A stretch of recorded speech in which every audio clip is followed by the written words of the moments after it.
오늘은 여러분들과 함께 창세기 9장 13절을 통해서 언약에 관해서 오늘은 우리가 좀 알아보기로 하겠습니다. 구약성경 페이지 수로 11쪽입니다.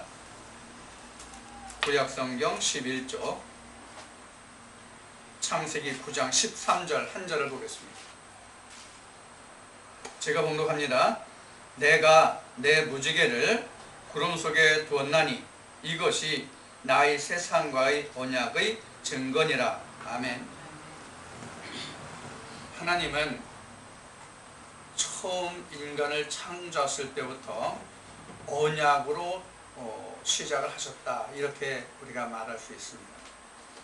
우선 하나님이 언약으로 인간을 창조하시고 인간을 세우셨다는 그 뜻을 맨 먼저 살펴볼 수 있는 부분이 어딘가 하면은 하나님이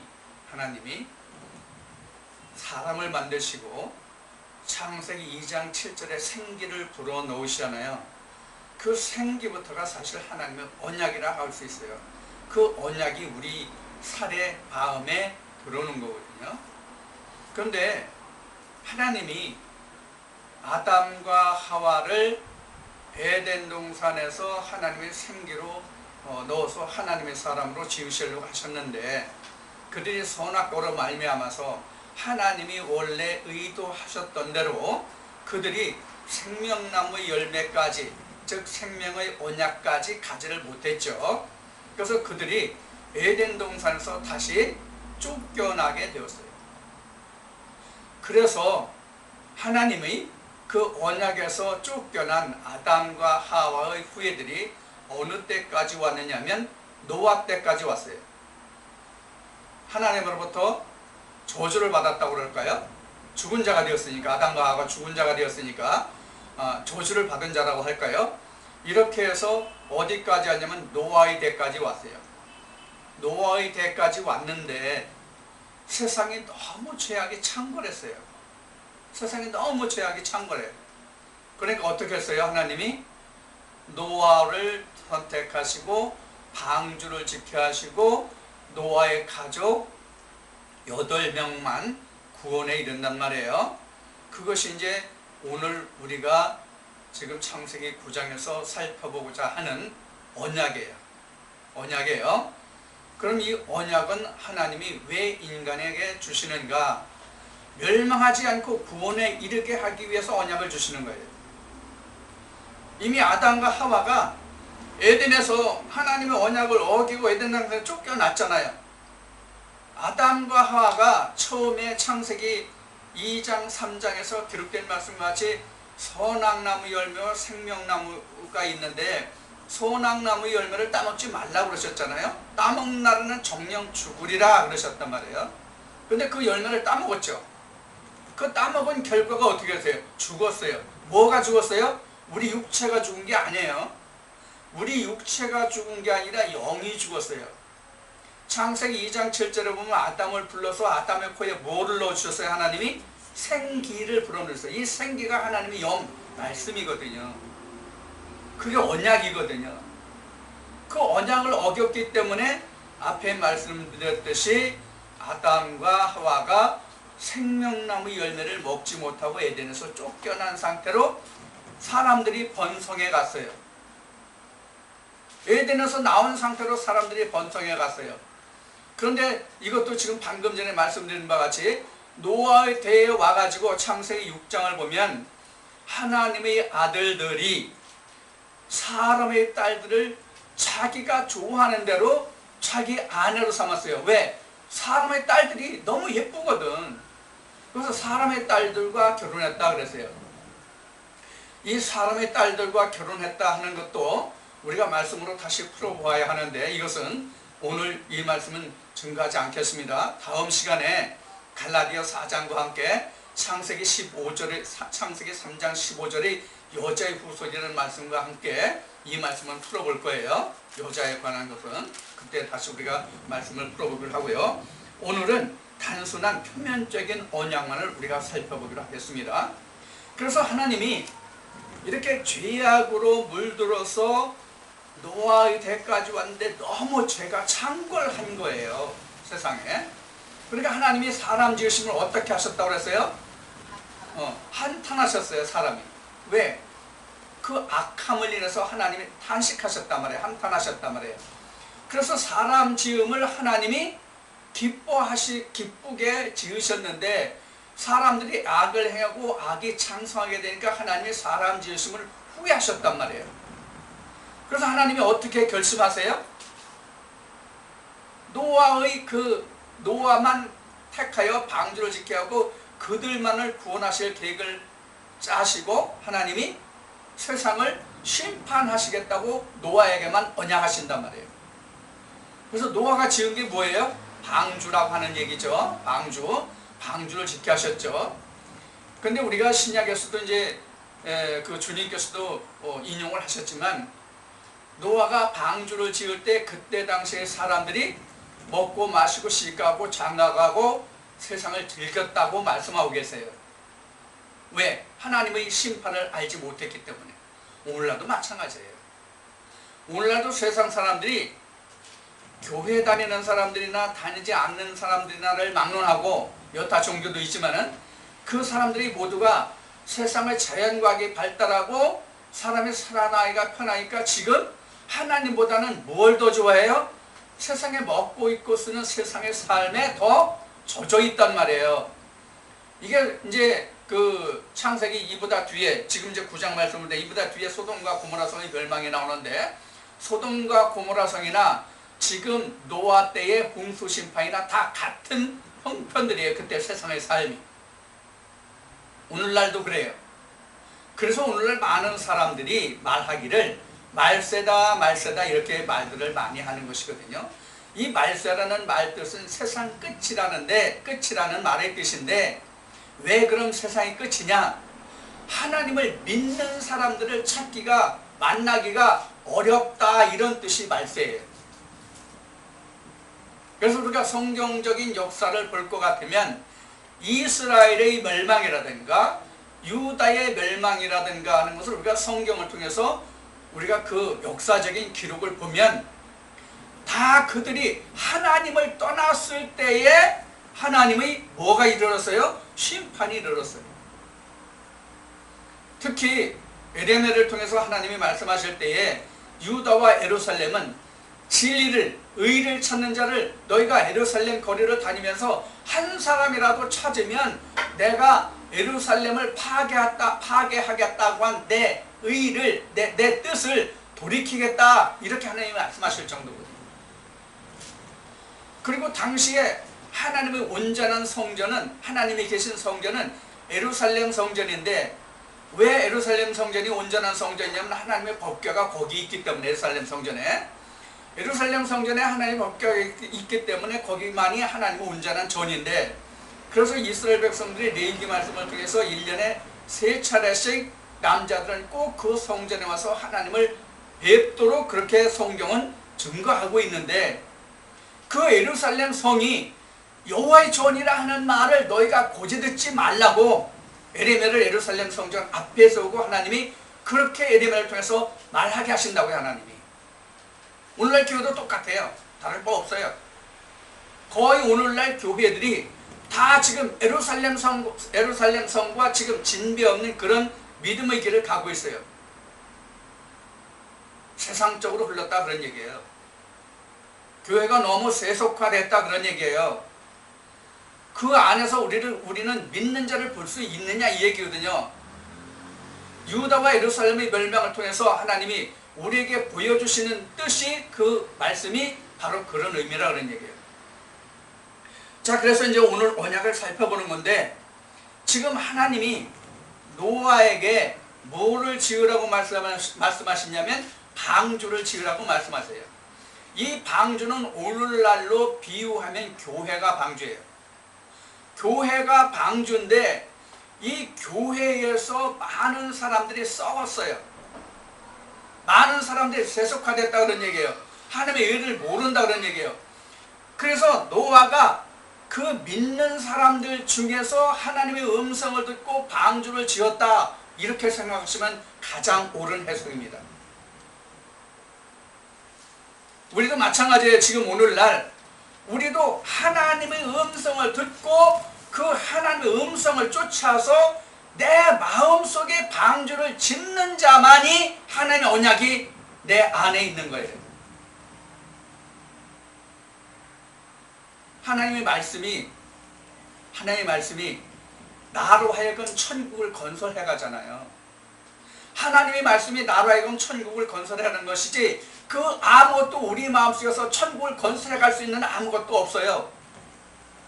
내가 헌금을 많이 한다고 교회 봉사를 잘한다고 이렇게 해서 우리 행위적으로는 하나님 앞에 드릴 것이 아무것도 없어요. 성전이 지어지지 않아요. 내 마음속에. 그럼 뭐로 내 마음속에 하나님의 성전이 지어지느냐? 하나님의 의의 말씀으로만 내 마음에 성전이 지어진다 그런 얘기예요. 하나님의 의의 말씀으로만. 하나님의 의의 말씀이 없으면 어떻게 내가 하나님의 집을, 여호와의 집을 지어갈 수 있느냐고요. 내 안에 어떻게 하나님의 교회를 세워갈 수 있느냐고요.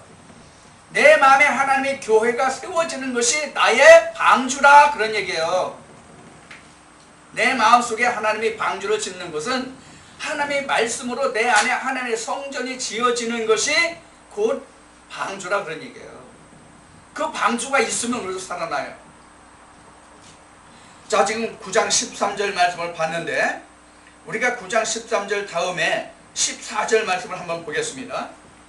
9장 14절, 창세기 9장 14절 말씀을 보겠습니다. 내가 구름으로 땅을 덮을 때에 무지개가 구름 속에 나타나면, 이렇게 되어 있어요. 하나님이 구름으로 땅을 덮을 때에 무지개가 구름 속에 나타나면, 이렇게 되어 있어요. 자, 여기서 여러분들 한번 상식적으로 생각해 봅시다. 구름 속에 무지개 있습니까? 비중에 무지개가 있습니까? 구름 속에 무지개는 없어요. 비중에 무지개가 있지 구름 속에는 무지개가 없다고요. 물론 구름 낀 날, 우리가 봐서는 구름 낀 날 무지개를 볼 수 있는 날도 있어요. 그럼 우리가 구름만 꼈는데 무지개를 볼 수 있다는 것은 지금 내가 있는 장소에는 비가 내리지 않아도 무지개가 그 발한 곳에는 뭐가 있다는 얘기예요. 비가 오고 있다는 얘기거든요. 그것도 비가 소낙비가 오면 안 되잖아요. 그렇죠? 소낙비 오면 절대로 무지개 안 섭니다. 그럼 무지개는 언제 서요? 가랑비나 이슬비가 올 때 그 반대편에서 빛이 쪼여질 때, 빛이 조사될 때에 무지개가 선단 말이에요. 그렇지 않은 날은 무지개 안 서요. 그런데 이 말씀에 보면은 구름으로 땅을 덮을 때 이렇게 됐어요. 구름으로 땅을 덮었는데 무지개가 어떻게 서요? 무지개가 땅에 섭니까? 무지개가 쉬운 예로 공중에 하늘에 서지 무지개가 땅에 서냐고요. 땅에 지금 구름으로 덮잖아요, 하나님이. 그런데 어떻게 땅에 구름을 덮는데 무지개가 하늘에 생기냐고요. 우리가 상식적으로 한번 생각해 봐요. 그럼 이 구름이 뭐냐, 구름이. 열왕기 18장 10절을 봐주시기 바랍니다. 열왕기 18장 10절을 보면 솔로몬 왕이 성전을 짓고 거기서 오늘날로 얘기하면 무슨 예배를 드려요? 헌당 예배를 드려요. 오늘날로 말하면 헌당 예배죠. 헌당 예배를 드려요. 그 헌당 예배를 드리는데 어떤 현상이 일어나요? 하나님의 구름이 가득 찼어요. 하나님의 구름이 가득 찼는데 열왕기 18장 10절에 어떻게 증거하고 있냐면 이걸 하나님의 영광이 가득하더라 이렇게 되어 있어요. 그리고 8장 11절인가요? 네, 8장 11절. 정정합니다. 18장이 아니라 8장 11절입니다. 열왕기상 8장 11절입니다. 제가 착각했습니다. 그리고 이스라엘 백성들이 출애굽할 때에 하나님이 낮에는 무슨 기둥, 밤에는 무슨 기둥으로 인도하셨다 하는 것을 여러분들 잘 알고 계실 거예요. 그럼 구름 기둥이나 불 기둥인데 이 말씀이 이스라엘 백성들이 인도하실 때 하나님이 낮에는 구름 기둥, 밤에는 불 기둥으로 인도하셨거든요. 낮에는 구름 기둥, 밤에는 불 기둥으로 인도하셨는데 그 불 기둥과 구름 기둥을 성경은 뭐라고 증거하고 있냐면 하나님의 임재. 즉 하나님이 그 안에 계시다, 이런 뜻으로 성경은 증거하고 있어요. 그러니까 열왕기상 8장 11절에도 그 성전에 구름이 가득했다고 하는 것은 하나님의 영광이 가득 찬데 하나님이 임재해 계시다는 의미거든요. 우리 마음속에도 하나님의 그 영광이 가득하면 구름이 낀 거예요. 구름이 임한 거예요. 그럼 거기에 무지개가 나와요. 거기에 이 무지개가 그럼 어떤 뜻이에요? 무지개라는 얘기는 히브리어로는 켜세트인데, 이 그 무지개라는 말은 이렇게 여러분들 활 아시죠? 활을 이렇게 구부리잖아요. 그래서 활같이 구부리다, 이런 의미가 들어있는 게 무지개예요. 무지개가 활같이 구부러지다, 그런 얘기예요. 이게 이제 그래서 이제 히브리어는 켈세트인데, 이걸 이제 그 무지개 모양이 이렇게 그 땅을 기초로 해가지고 공중에 이렇게 그 무지개가 세워지잖아요. 그럼 마치 그게 모양이 뭐와 같아요?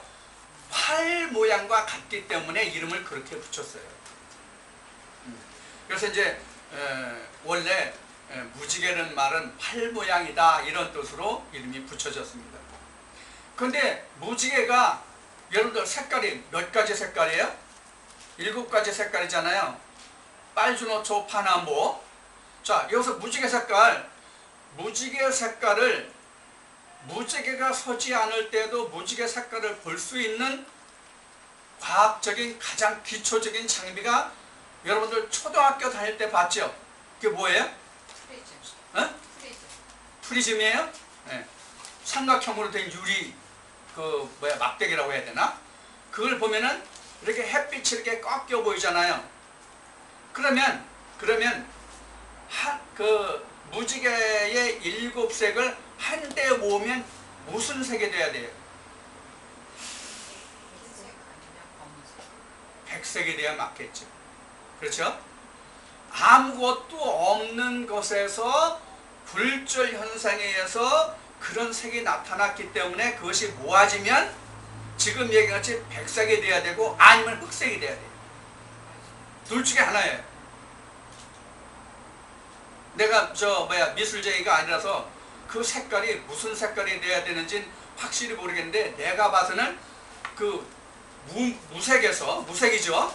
무색에서 그 빛이 나왔기 때문에 그것이 흰색으로 되어야 맞을 것 같아요. 그러니까 하나님이 우리에게 보여주시는 언약을 그렇게 이제 무지개로 표현했단 말이에요. 그럼 무지개는 어떤 의미로 우리가 해석을 해볼 수 있냐면 유토피아로 볼 수 있어요. 유토피아로. 그럼 성경에서 유토피아가 뭐예요? 천국이에요. 천국이란 말이에요. 파라다이스, 유토피아, 이것이 천국이라는 말이에요. 에덴이라는 말이에요. 그러면 우리가 하나님의 그 말씀 속에서 우리는 그 무지개, 천국, 파라다이스를 본다, 그런 얘기예요. 그래서 하나님이 이 무지개를 보면은 하나님의 물로 심판을 안 하겠다, 이렇게 이제 언약을 하시는 거거든요, 노아에게. 자, 그 다음에 이제 14절 봤으니까 15절부터 봅시다. 15절. 내가 나와 노희와 및 혈기 있는 모든 생물 사이의 내 언약을 기억하리니 다시는 물이 모든 혈기 있는 자를 멸하는 홍수가 되지 아니할지니라. 이렇게 지금 말씀이 기록되어 있어요. 15절에. 그러면 오늘날 홍수 심판이 있다는 뜻입니까? 없다는 뜻입니까? 오늘날은. 우리는 오늘날 사람들이 말할 때 이제는 홍수 심판이 없다고 말을 해요. 홍수 심판이 없다고 말을 한다고요. 그런데 이 말씀을 잘 보세요. 14절부터 15절 말씀을 잘 보시면 무지개가 없는 자는 물로 쓸려간다는 뜻이 거기에 들어있어요. 그러니까 무지개가 없으면 지금도 홍수의 심판에 쓸려가 죽어요. 이해가 되셨어요? 그 14절 15절 잘 보세요. 그 말씀의 뜻을 다시 봅니다. 14절부터 봅니다. 내가 구름으로 땅을 덮을 때에 무지개가 구름 속에 나타나면 내가 나와 너희와 및 혈기 있는 모든 생물 사이에 내 언약을 기억하리니 다시는 물이 모든 혈기 있는 자를 멸하는 홍수가 되지 아니할지니라. 이렇게 돼 있죠. 그러면 무지개가 있는 자는 하나님이 기억하시고 그를 물로 심판하지 않는다는 뜻이잖아요. 무지개가 없으면 당연히 죽지요. 그러면 여긴 구름이라는 말이 나오는데, 비라는 언어는 여기는 없어요. 비라는 언어는 이미 앞에 나왔어요. 비라는 언어는 단어는 앞에 나오고 여기는 비가 없어요. 지금 이미 홍수 심판했으니까 앞에는 비가 있는데, 지금은 여기에 지금 이미 홍수가 끝나고 무지개를 지금 주시는 언약의 말씀에서는 지금 비라는 언급이 없어요. 그럼 구름이 꼈으면 비가 오겠죠. 즉 하나님이 꼈으면 내게 비가 온다는 얘기예요. 무슨 비가? 은혜의 비가. 내게 하나님의 영광이 임하면, 내게 하나님의 은혜가 임하면 하나님의 은혜의 비가 임한단 말이에요. 즉 하나님의 말씀이 내게 임한다, 그런 얘기예요. 자, 그렇게 되면 물로 심판을 받지 아니한다. 그러나 무지개가 없는 자는 역시 물로 심판을 받는다, 이런 얘기예요. 그러니까 오늘날 흔히 하는 말로 불심판 하는데, 불심판은 이 무지개 언약을 지난 사람들에게 해당하는 말이에요. 불심판은 이 물 다음에, 이 물로 심판이거든요. 홍수는 물 심판이잖아요. 물 다음에 불의 심판이 오거든요. 자, 그러면 지금 노아를 통해서 하나님이 언약하신 이 언약은 무지개 언약이에요. 무지개 언약이에요. 그런데 하나님이 우리와 세운 언약이 무험하다면, 험이 없다면 하나님이 우리에게 다른 언약을 주실 필요가 있다 없다? 당연히 없죠. 그렇죠? 무지개 언약으로 무험하다면, 험이 없다면 우리에게 새로운 언약을 주실 필요가 없단 말이에요. 그런데 무지개 언약은 우리에게 너무나도 거리가 먼 그런 언약이에요. 우리 무지개를 잡을 수 있어요, 없어요? 무지개 잡을 수 없어요. 무지개 못 잡아요. 코앞에 있는 것 같아도 가면 무지개가 안 보여. 그렇죠? 몇 발짝만 떨어져도 무지개가 보이는데, 진짜 무지개가 서 있는 그 자리에 가면 무지개가 안 보인단 말이에요. 그래서 하나님이 이 언약을 파하시고 어떤 언약을 우리에게 주셨느냐? 창세기 17장에 가면은 하나님이 아브라함을 택해서 아브라함에게 언약을 다시 세워요. 이게 바로 우리가 말하는 살의 언약, 이렇게 얘기해요. 창세기 12장에서 하나님이 75세 때에 아브라함과 처음 만나요. 그래서 갈대아 우리에서 떠나라고 하나님이 말씀하세요. 그런데 하나님이 그 아브라함에게 24년 동안 무려 아무런 언약이, 언급이, 하나님의 운행하심이 아브라함에게 나타나지 않아요. 75세에 하나님과 만나서 하나님이 갈대아 우리에서 너는 떠나라, 이렇게 말씀하셨는데 24년간이나 하나님의 음성이 아브라함에게 들리지 않아요. 그러다가 창세기 17장에 가면 99세에, 그러니까 75세에 하나님을 만나서 99세에 다시 만났으니까 다시 자그마치 24년이라는 세월이 그냥 흘러갔죠. 그럼 99세에 다시 하나님을 만나요. 그때 99세에 만나가지고 하나님이 언약을 하시는데, 그 언약이 바로 뭐냐면 할례예요. 하나님이 99세에 하나님이 아니라 아브라함이 99세에 하나님이 다시 아브라함에게 오셔가지고 아브라함에게 언약을 하시는데, 뭐라고 언약하시냐면 할례를 언급하신다, 그러냐. 할례 언약을 주신다는 얘기예요. 자, 그러면서 좀 잠깐 봅시다.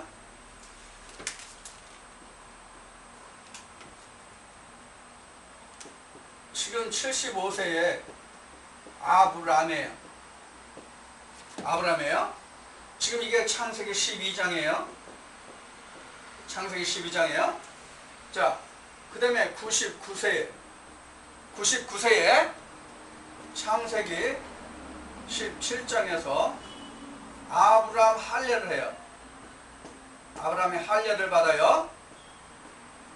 아브라함이 할례를 받는데 아브라함이 할례 받는 이 시간까지 75세에서부터 여기까지 장마치 24년이라는 세월이 흘렀다 그런 얘기예요. 맞죠?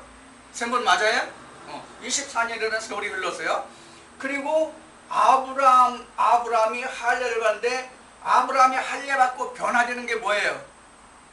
이름이 바뀌어요. 아브라함이 돼요. 이게 바로 뭐냐면 하나님이 아브라함과 언약했다는 증거가 바로 아브라함이에요. 아브라함이 된다는 얘기예요. 그래서 아브라함이라는 이름은 아브라함을 육신으로 낳아준 아비. 누구죠? 아브라함의 아비가 누구예요? 뭐가 되라고 그러는지 모르지만 이름이 데라예요. 이름이 데라예요. 아브라함의 아버지가 데라예요. 그런데 하나님이 이 아브라함의 이름을 아브라함이라고 지어준단 말이에요. 아브라함. 이 아브라함은 누가 지어준 거예요? 하나님이 지어준 거예요. 그럼 아브라함은 땅의 이름이고요. 아브라함은 하늘의 이름이에요.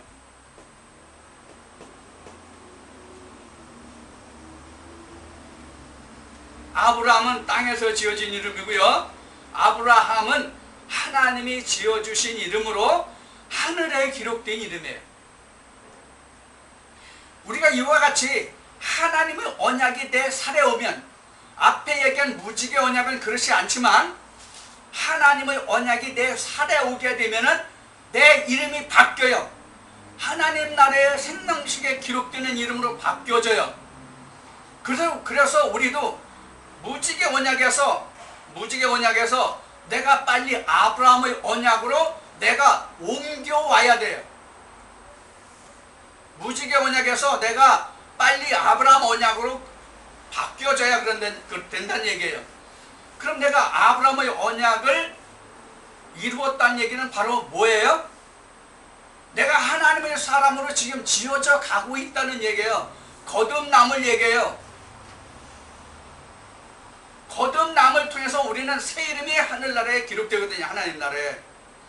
거듭나지 않은 자, 즉 하나님이 은혜를 입었다 할지라도 무지개 언약에 속해 있는 사람들은 생명책의 기록함을 받지 못해요. 하나님께.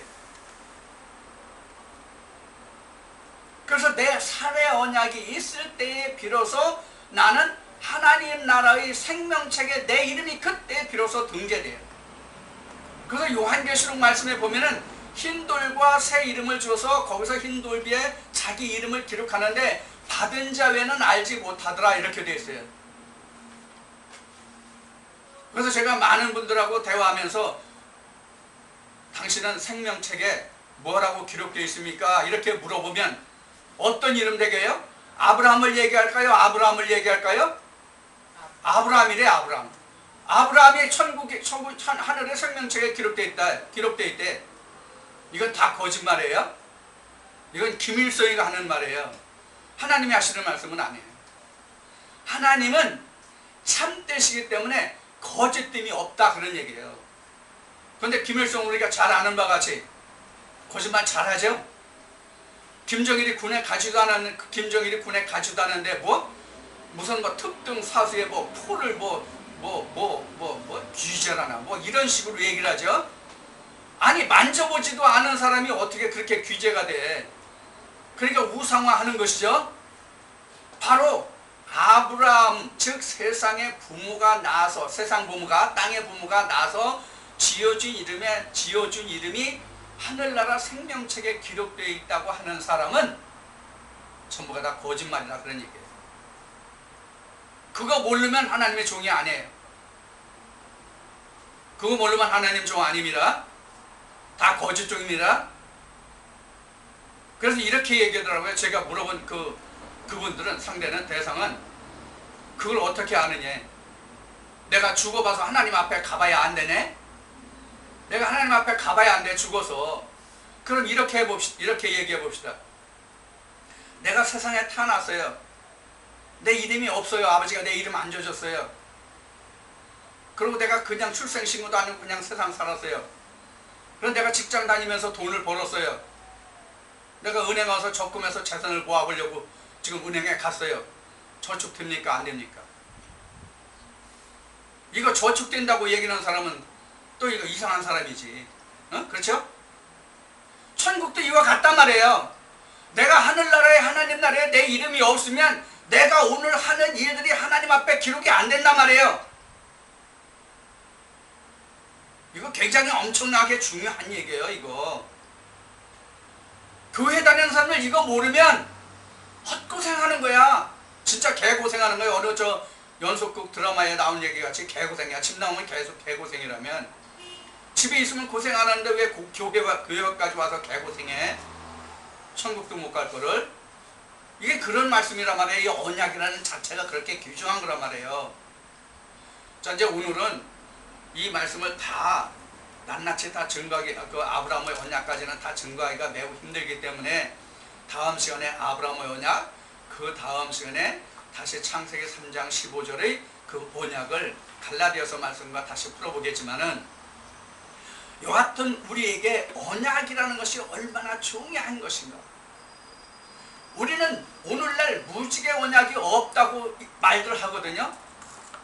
즉 무지개 언약이 없다고 하는 얘기는 물심판이 지금은 없다, 그런 얘기예요. 홍수심판이 없다. 근데 홍수심판에 대해서만 말씀드릴게요. 에레미야 2장 13절의 말씀을 보면, 에레미야 2장 13절, 에레미야 2장 13절의 말씀을 보면은 하나님이 물의 근원이라고 되어 있어요. 하나님이 물의 근원이라고 되어 있거든요. 하나님이 물의 근원이면 내가 교회 오면은 내가 1차적으로 받는 게 뭐겠어요? 물이잖아요. 그 물 속에서 내가 하나님의 언약 무지개를 먼저 찾고, 그 다음에 창세기 19장에서 언급한, 창세기 17장에서 17장에서 언급한 뭘 받아야 된다? 내 몸의 할례, 아브라함과 같은 할례를 받아야 비로소 내가 하나님이 권속이 된다고 했어요.